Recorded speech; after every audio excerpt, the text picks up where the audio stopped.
哦，在新村。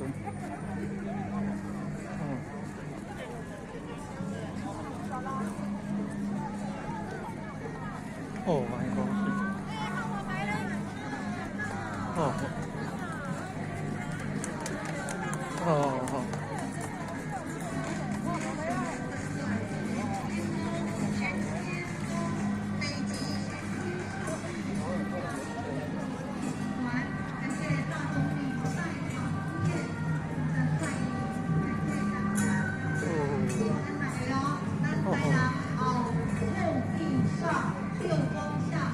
茄东的泰安宫，那里天上圣母圣驾，莅临佛陀纪念馆。感谢主任委员黄子豪的率领，欢迎欢迎欢迎欢迎咱的爸妈陈尊哦，欢迎咱的主委陈家兄陈主委，欢迎哦，中国的世界的情况哦，来欢迎后羿的圣安。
这真的是一个非常殊荣殊胜的一刻。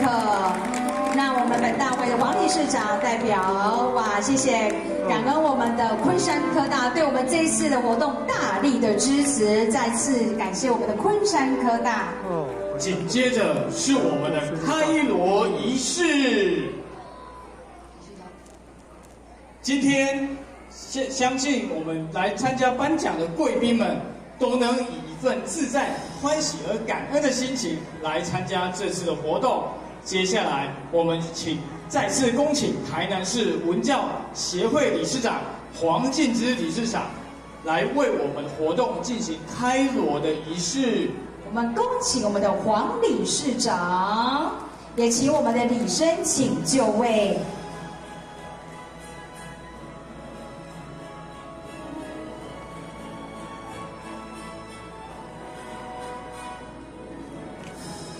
锣声一响，万世界为清平；锣声再响，化人心为良善；锣声三响，济世界为大同。我们再次全场的热烈掌声，感谢黄理事长为我们的颁奖典礼开锣。让我们再次用热烈掌声，谢谢我们的黄理事长。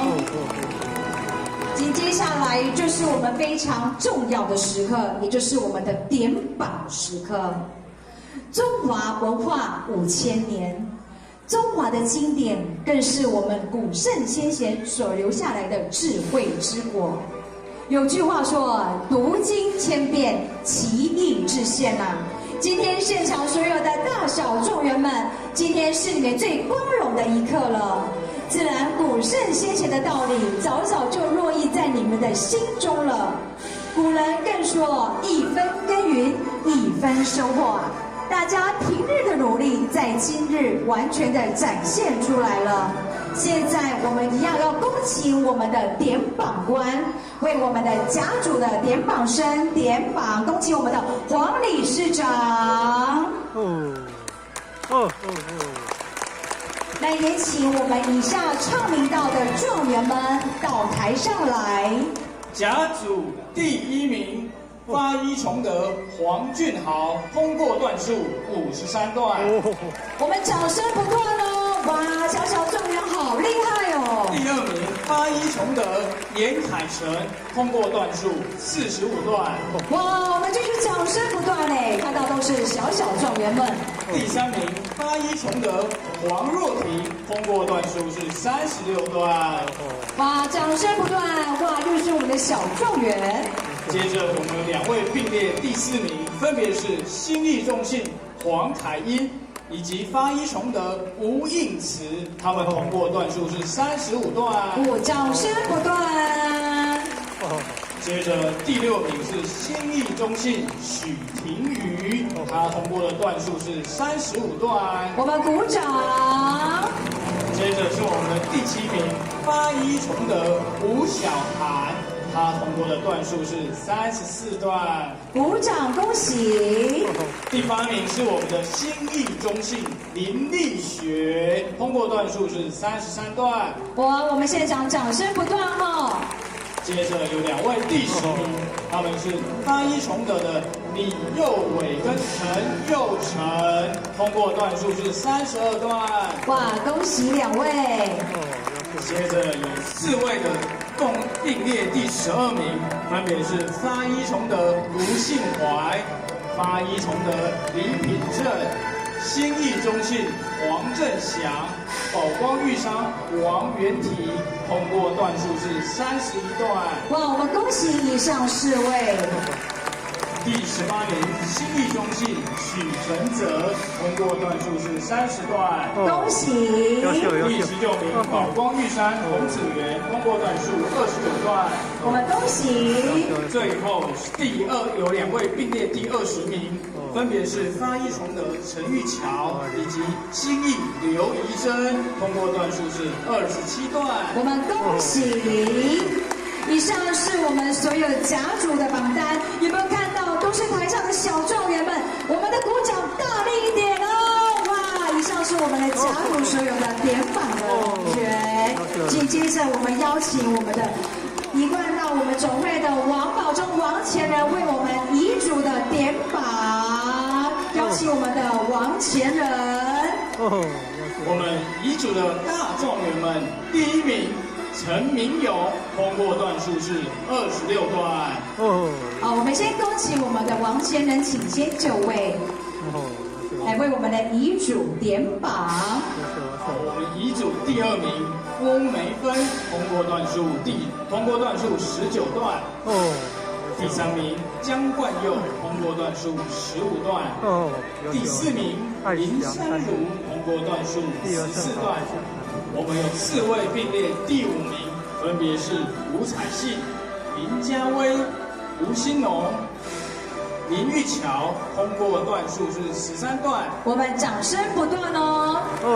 最后有2位并列第10名，洪玉兰跟杨世明，他们通过段数是12段。哇，我们恭喜2位。以上是我们所有的遗嘱的点榜是大状元，我们热烈的掌声恭贺他们。以上是我们所有非常棒的大小状元都站在我们的台上。那我们先谢谢我们的王前人，非常感谢我们的王前人为我们的点榜。那我们掌声不断，好不好？在我们王前人的点榜，就是帮我们的这些大状元点下这殊胜的一刻。在台上，我们看到我们的小状元跟大状元，从段数有到56段的耶，这么的厉害，而且是小状元哦。可见我们这读经的教育真的是要从小就要扎根啊。那我们来紧接着谢谢我们的王前人，我们谢谢掌声，谢谢我们的王前人，请王前人请复位。那也非常谢谢我们协助点榜的人员，光荣的时刻来临了，站在舞台上这所有的大小状元，你们真的是1分耕耘1分收获啊！你们平时的努力，在今天都得到最佳的成果的展现了。紧接下来就是非常重要跟殊胜的戴冠仪式。戴冠仪式呢，相信我们现场所有的大状元跟小状元心情都非常的感恩与非常的期待。紧接下来，我们就要邀请我们的贵宾来为我们台上的所有的大小状元进行戴冠仪式。首先，我们要第一位邀请到我们的新义义和周茂年周前人，掌声欢迎。第二位，我们邀请我们的发一崇德朱国超朱荣誉董事长，掌声欢迎朱董事长。第三位，新义真富里理事长，要由我们的廖昭胜点传师作为代表，掌声欢迎。第四位，我们邀请安东林慧珍点传师，我们掌声欢迎。紧接我们邀请宝光剑的林建强点传师，我们掌声欢迎。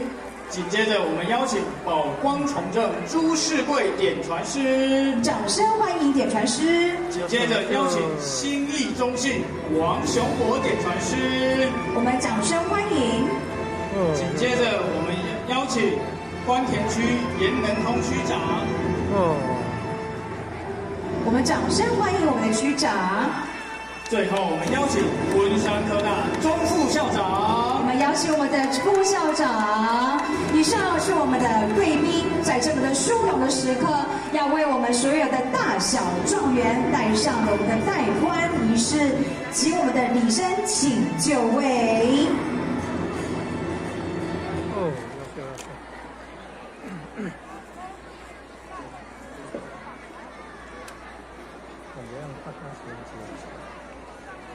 我们敬请我们的贵宾先往后转，向后转一下，让我们的贵宾面向我们的大小状元，让我们的礼生请就位，为我们的所有的贵宾递上我们的状元帽。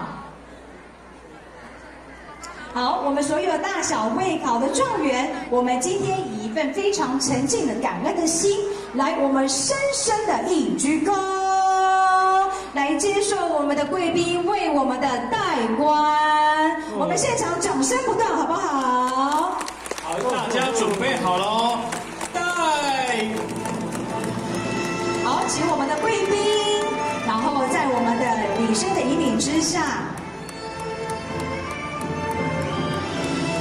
好，我们的贵宾呢，哇，今天真的是非常殊胜的一刻。那我们的贵宾呢，哇，一一的为我们这所有的大小状元为我们戴冠的仪式。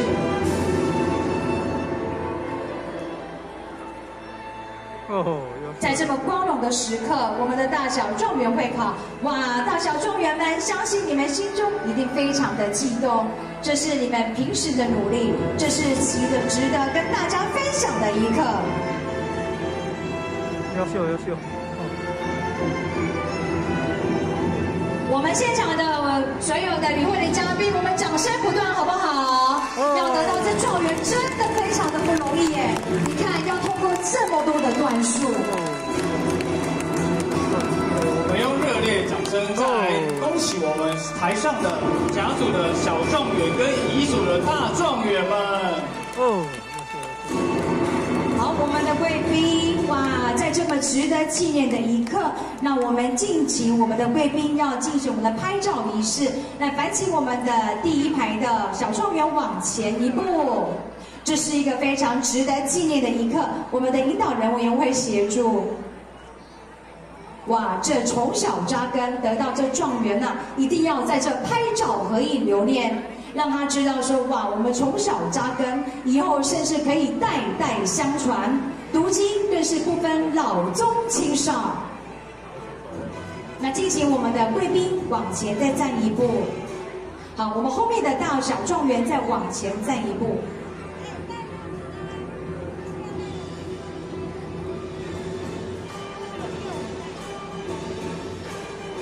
哇，我们真的非常恭喜我们在台上这所有的哇，将近有30位的大小状元们哦。那我们的小状元请到前面来。这么殊胜的一刻，不要挡住哦！历史的镜头，大家赶快哦，还有我们所有今天这么的棒，一起来护持我们的贵宾们。看着他们今天头上戴的这个状元帽，可见他们平时真的是非常的扎根，用心的读经啊。好，那我们这个特别的时刻呢，把我们的口罩稍微拿下来一下，这是值得纪念、非常重要、殊胜的一刻。我们把我们的口罩先拿下来。来，我们先把我们所有的口罩都拿下来，拍照纪念一下。好，看着我们的摄影大哥，那我们现场外面是不是来点掌声呢？哦，请看我们中间的摄影大哥。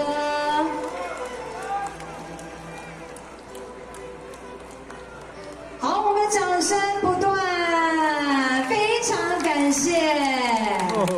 哇，那我们非常感谢我们这以上所有29位的大小状元。那我们大小状元先请往我们的舞台的右边先移动。那我们的贵宾，那依序由我们的引导人员请回座。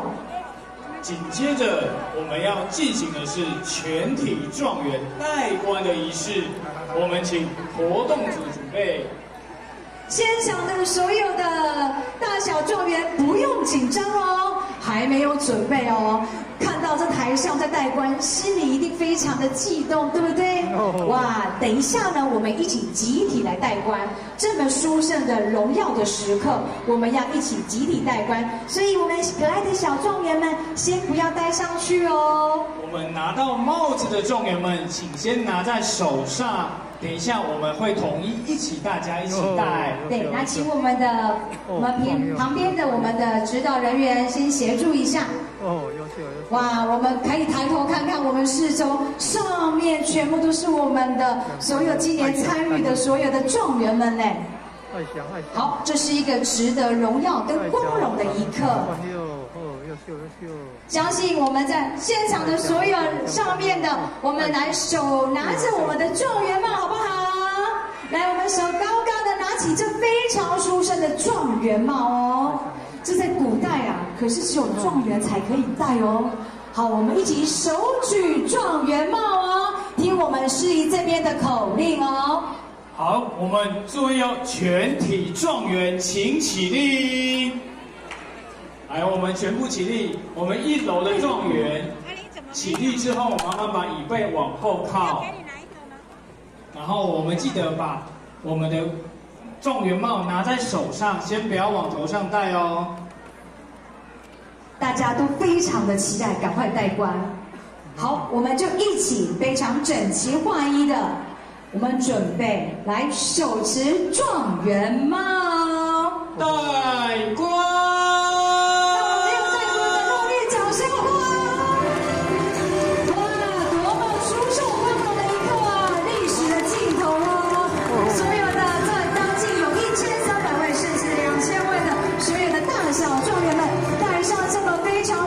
状元帽，热烈掌声不断！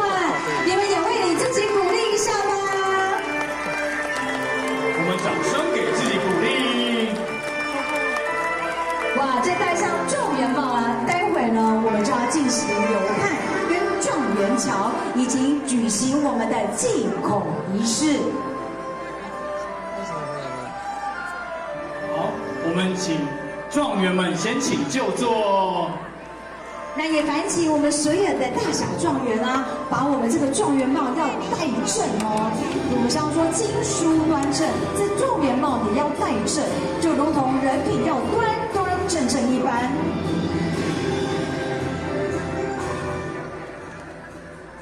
等一下，我们是外面的游汉活动的仪式，在行进的过程中，我们加入了民俗文化体验活动，希望可以达到寓教于乐的程度，希望大家可以好好的参与，好好体会一下主办单位的用心。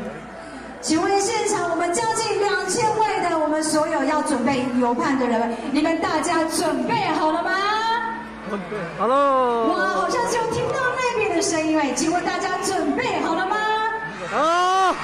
非常的棒。那准备好了，我们就大家请起立。我们把我们的服装仪容整理好，状元帽请戴端正。我们请贵宾先稍坐一下，待队伍集合好之后，再邀请贵宾跟着队伍一起前进。待会儿我们要跟着老师，跟着我们的引导人员，我们要有纪律，我们要安静的前进，因为我们等一下的队伍会分成2队，它的依序是引战人员、贵宾、教师团、大状元，最后是我们10段以上的小状元跟家长。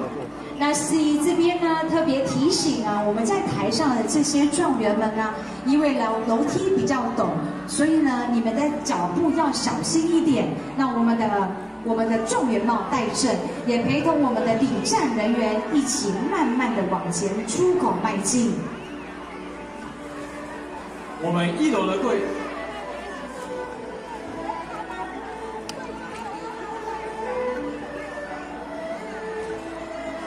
我们请贵宾起立。好，我们请贵宾披戴。好，由我们的这边来。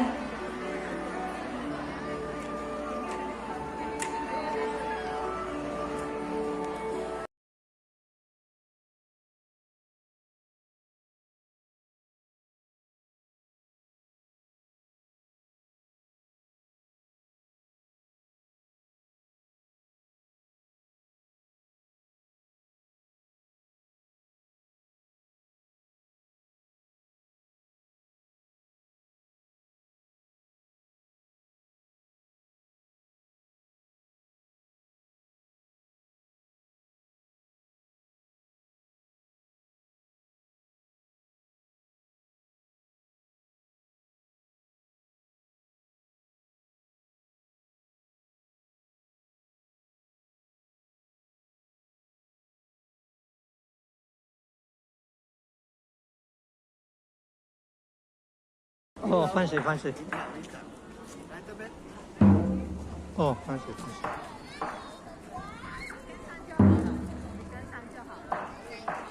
好好。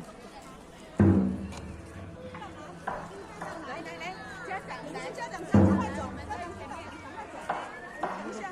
赶快走，麻烦赶快走。换谁？换谁？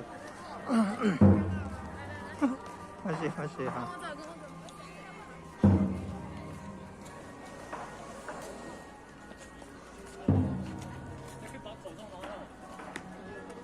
够了，谢谢谢谢。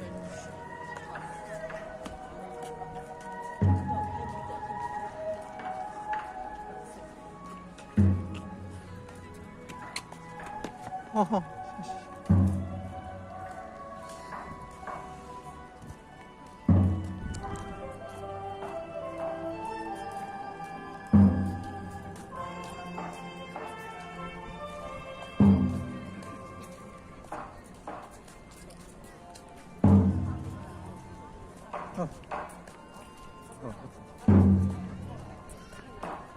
到底要里？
弯弯，留一笔仙，顺的顺，风中的影，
听说。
台东清真寺，宗教看法。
特别跟他沟通，他也很重视我，他认为说我们那个老师的点应该是比较不一样，所以他特别有准备了一些比较这个伊斯兰教的意义思想核心，还有一些简单的一个导览。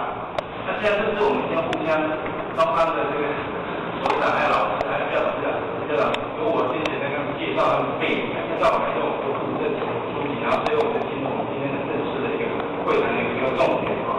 那我们先介绍一下我们的教长，我们的教长是范道先生啊，我们的这个陈雄先生的教长。那他是留学埃及的啊，埃及的哈尔大学伊斯兰法学系啊毕业，所以他们当教长在拥有非常崇高的一个在这个可兰经还有他们教育的非常的深典这样子，接到国外去留学回来那所以这个是我们尊敬那么另外就是说我们副校长是宝孝廉先生他是这个高伊阿拉伯麦地那伊斯兰大学伊斯兰宣教系的学士，所以他们是真正在他们的一个国家里面真正留学过，然后受到这个很大的一个考试跟认同那这部分是值得我们去给他们推崇。那现在我们是介绍一下我们的南华大学南华大学我们的所长于凯文于老师那我们的于凯文老师他是哲学博士，专攻南传的佛教还有哲学的意义再我们介绍一下我们的这个何建先生何老师他是留学这个印度哲学博士他专长是哲学、印度学还有很多佛学那最后我们介绍一下我们的陈永金正老师他是我们学校的助理教授，他的专长是基督天主的一个宗教思想，还有宗教社会学这部分也值得我们去学习那因为时间的关系那我们教长准备一些资料，那也要附赠书籍那就是我们教长，这时候我们是把要送书给我们的参考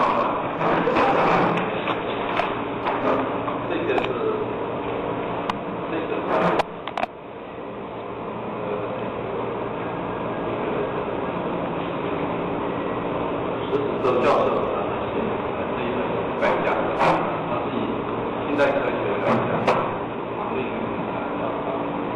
那因为这种呢是我在金门市做的一个讲义那送给教授因为这个是金门市语的，然后金门市的这个警戒这个。大卫教授作为这个学术上的一个经典，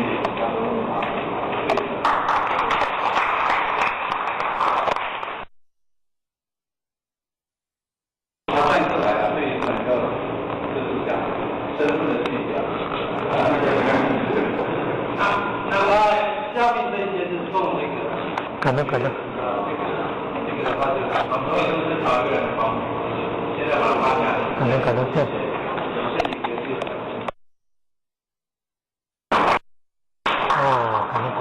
个等它相机高下来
既好奇，想知道资料，还有清楚。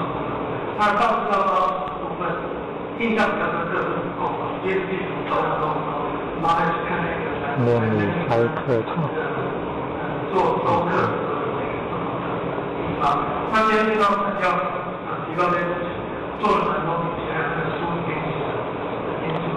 刚才说呢，如果说像这样学进去就来进的话，稍微不会。所以我觉得刚才在看人家内容，我觉得蛮有意思的，就是说今天这个健身跟我这个搭正，这里面还有阿安正啊，几个正，然后我觉得这个这样的想法蛮有特殊的一个地方，好像平常没有去做这方面的一个思考跟讨论，我们大概这边得到一个心得。那第二个觉得同学问题非常的有情致，说这种赞成，那大概这样今天很高兴做完，也得到很多学习。好吧，好。首先这个谢谢校长刚刚精辟的一个解说。他们讲因为这个研究一个差别对于第三教的一个认识其实也不是很全面性。如果经过刚刚那个讲解，8点半的都提到那个，那我如果是从一个科学观来看的话，我比较好奇就是说一个院经济它要怎么去获得？你说如果说我们一个第三教的资源，那这个资源可以周边的社区的居民以及这个附近的这种附加的这种互动关系是如何？还有一个就是说，这样的社区型的一个资源的话，它们提供的内容生活的课程，或者说宗教的课程，来作为给这个附近的居民这种聚会的或学习的场所。好，不然这是比较属于一种社会性的观察，这样有那么难想到的。好，那最后一点就是说，第三教它是一神圣的宗教。好，那关于一神圣的宗教如何跟台湾的多元的民间信仰之间进行对话？毕竟在台湾是有所知，它是一个非常多的这种宗教的这一种地区，光是西南路跟中南路就好多这种教派的。好，那这个会不会有其他教派来跟想进行对谈？那如果有的话，你这种对谈模式要怎么进行？目的又是什么？都是我比较想知道。或者我应该要做一个这种解剖好像没有补充一下。好。那我们就是请这个我们的校长最后给我们做还有就是说关于我们刚刚所讲的做几个比较属于宗教社会学相关的这一部分一起请我们校长又做一次最后一个总结，谢谢。基本上如果是这个教授需要这个古兰经的话，我们这边可以提供作为这个学术的研究。那古兰经呢，需要注解，注解是需要一般的，要具备一般的基本知识。如果是教授也需要的话，我们这边也可以提供古兰经。那现在基本上。介绍各位一个就是说在网上就可以看到不同方式的古兰经，它是香港的一个网站，去过那边有点就是点赞，然后点播案及 HQ，这个网站是最好的网站，目前有实在的这些资讯。至于说清真寺的经费的来源是早期的话，因为台湾跟沙特阿拉伯有邦交，这些友国也比较好富有但是在1980年的话，80年的时候，沙特跟我们断交了。但是虽然断交，但是对我们非常友善，因为台湾80%的用的油不是来自沙特阿拉伯。有一次我问那个中油的这个梁朝伟，有一次聚会我问他说，为什么要买沙特的油？这几年是油价上涨，油的问题这个对于是蛮的好，因为这个沙特的油发达客以后，这些国家的油不能油是好，所以台湾8%的油是来自沙特阿拉伯。那这些国家跟台湾已经断交了，但是有一些就是跟我们邦交的时候啊，他最做新的是他出了一半的资金嘛，100万在外面，但是断交以后啊，这些资源就没有。那我们台湾就说大家都是军公教啊，都这样自给自足的来撑这个经济，它经费在外国的投入很少，几乎都没有断交以后。那我们这个跟这个社区的互动关系，基本上就是说，像这些外劳啊，像社区啊，如果他要办活动啊，我们其实是都就是让这个资源分享啊，社区会来办。那至于说我们对社区的一个关怀啊，那基本上的话，现在还没有排这方面课程。那现在我们对外的宣导的一个管道只有大学啊，像那个东海大学、经济大学跟那个皇家大业，就是说我们会跟他们合作，办一些讲座、艺术的讲座啊等等。那社区这边的话，目前还没有开办。那台湾是属于一个引进信仰的话是道德啊，那基本上的话，这个医生叫不拜祖先，这一点的话他们现在不感兴趣啊，因为拜祖先好像不孝啊，已经脱掉了。那我们知道第一个传教士来到台湾来传教，就是说不能拜祖先。好像是在这个马街、英马街神父啊，这些看来说，台湾人的民间信仰啊，都不能接受，都不能拜祖先这一。所以说呢，好像第一个基督教的一个道士还是基督教，我们也不可以。所以说呢，对我们为了这一个，所以民间信仰基本上是要拜祖先。那回教、基督教、犹太教不能拜祖先，那这个问题呢，是一般民间的信徒不能接受的啊。那我们会用一些方式，就是说你父母亲在世的时候你孝顺，但是他归真有人会用祈祷，但是现在还是有一些很多认同啊，很多这种皈依的一些东西啊。那基本上的话是我们的这个社区的这个互动啊，基本上就是这样。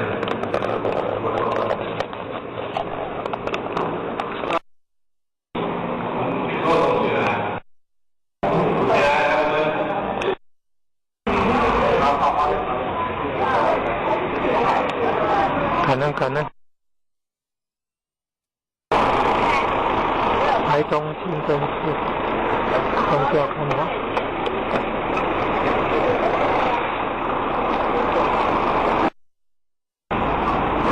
宗教参访，台中清真寺。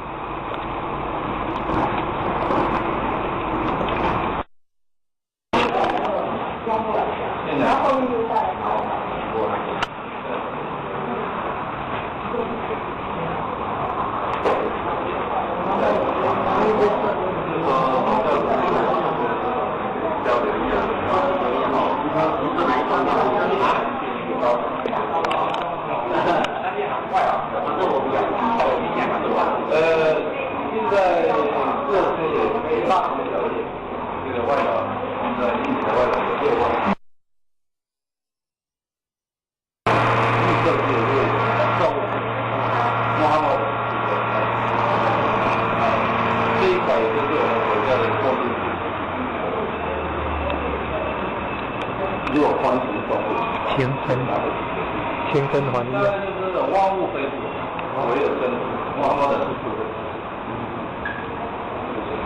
清真还一样，谁叫清真还一？这个叫天荒呢，中间那个天荒，它这是到耶路撒冷朝拜圣地哦，万佛。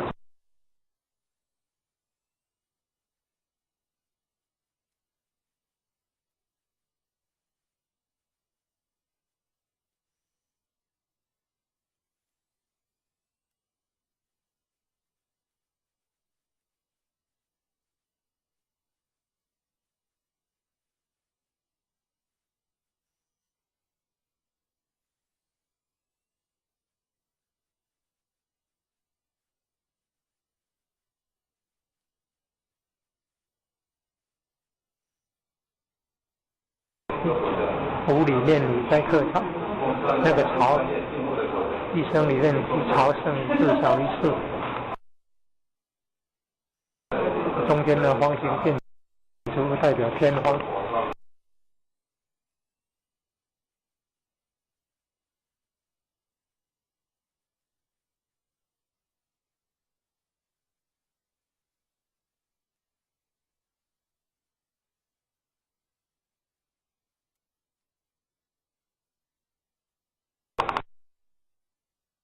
小净洗手连脚，大净洗身体，大净净身。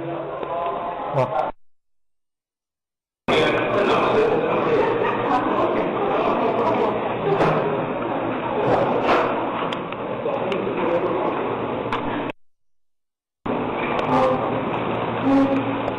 好，因为我们时间宝贵，那么我们先就马上进行。那首先我们南华大学先谢谢我们台中新生市的校长陈校长，还有保副校长、副校长，这是先两组长，谢谢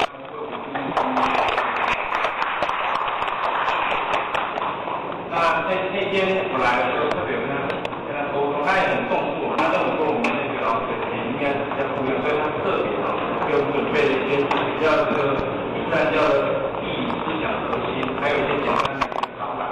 那现在这是我们要互相双方的这个首长还有老师还有校长，由我先简单跟他们介绍他们背景，介绍完以后我就附赠书籍，然后最后我们进入我们今天的正式的一个会谈的一个重点那我们先介绍一下我们的校长，我们的校长是范兆先生我们的这个台中先生的校长，那他是留学埃及的埃斯哈尔大学伊斯兰法学系毕业，所以他来当校长，他拥有非常崇高的一个在这个可兰经还有他的教育的非常的深远，这样子，去到国外去留学回来那所以这个是我们尊敬那么另外就是说我们副校长是保孝典先生他是这个高希阿拉伯麦地伊斯兰大学伊斯兰宣教系的学士，所以他们就是真正在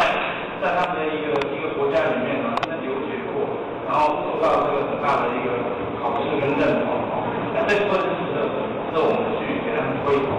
那现在我们是介绍一下我们南华大学南华大学我们的所长于凯文于老师那我们的李校长老师他是哲学博士，他专攻南传的佛教还有哲学的意义再来我们介绍一下我们的这个何建先生何老师他是留学这个印度哲学博士他专长是哲学、印度学还有佛学那最后我们介绍一下我们的陈永金正老师他是我们学校的助理教授，他的专长是基督天主的一个宗教思想，还有宗教社会学这部分也值得我们去学习那因为时间的关系那我们校长准备这些资料，那也要附赠书籍那就是我们校长，这时候我们是把要送书给我们的参考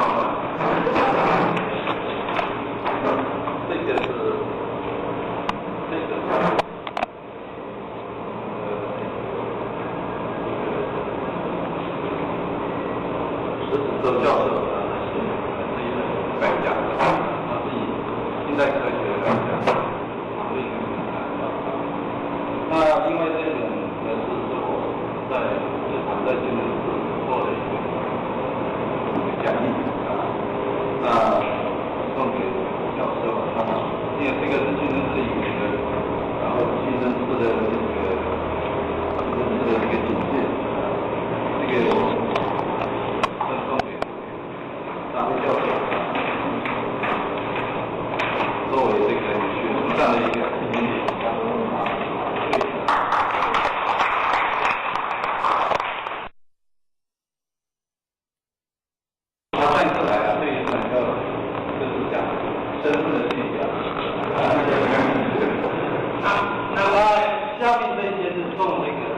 可能。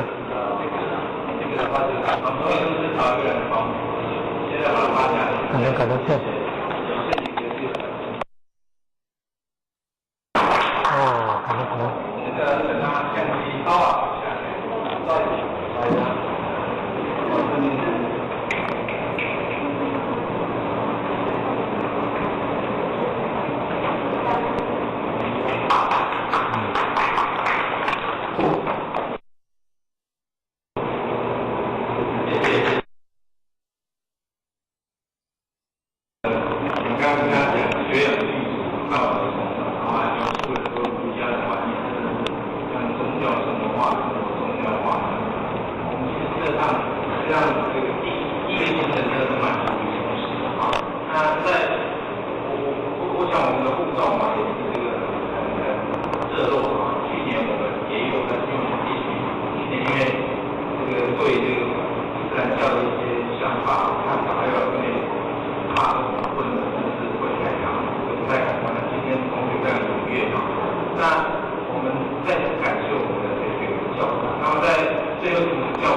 备一般的基本知识，或者是教授有需要的话，我们这边也可以提供辅导建议。当然，现在基本上，我介绍各位一个，就是在网上就可以看到不同方式的辅导建议。它是香港的一个网站，去过那个点就是点赞，然后点ORG.HK，这个网站是最好的网站，目前有覆盖的这些资讯。至于说清真寺的经费的来源是早期的话，因为台湾跟沙特阿拉伯有邦交，这些友国也比较靠富有但是在1980年的话，80年的时候，沙特跟我们断交了。但是虽然断交，但是对我们非常友善，因为台湾80%的用的油是来自沙特阿拉伯。有一次我问那个中油的这个梁朝伟，有一次聚会我问他说为什么要买沙特的油？这几年是油价上涨，油的问题这个行政是蛮的好，因为这个沙特的油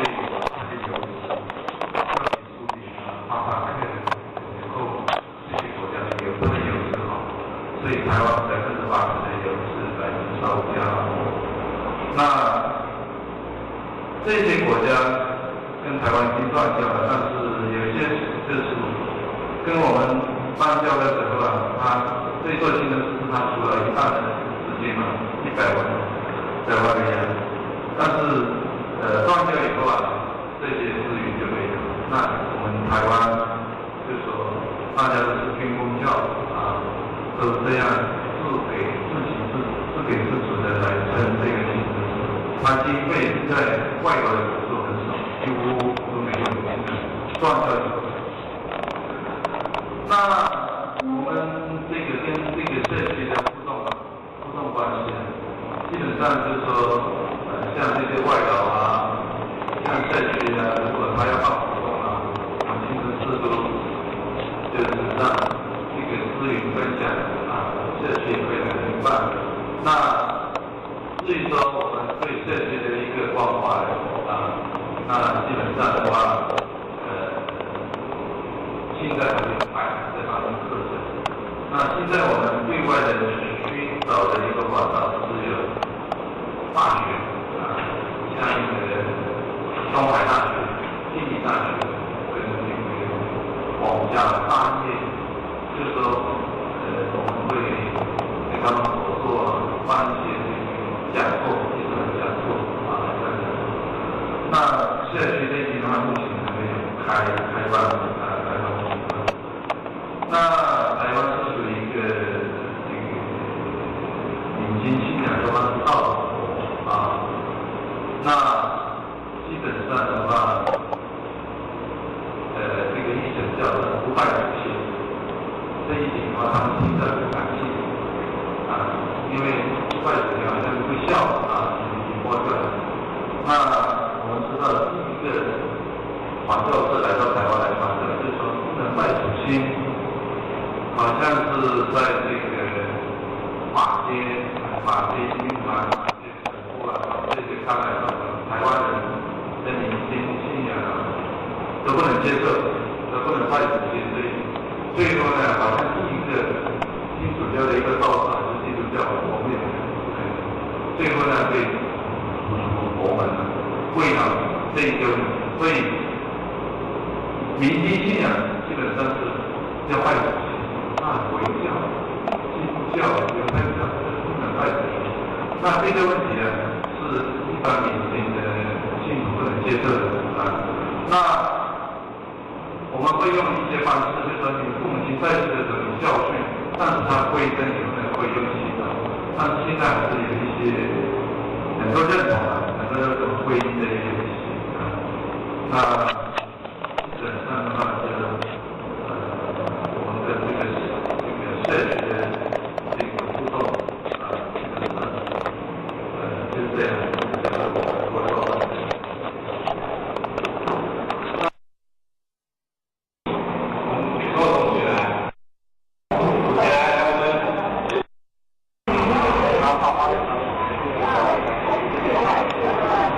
可能。台中清真寺，宗教看法。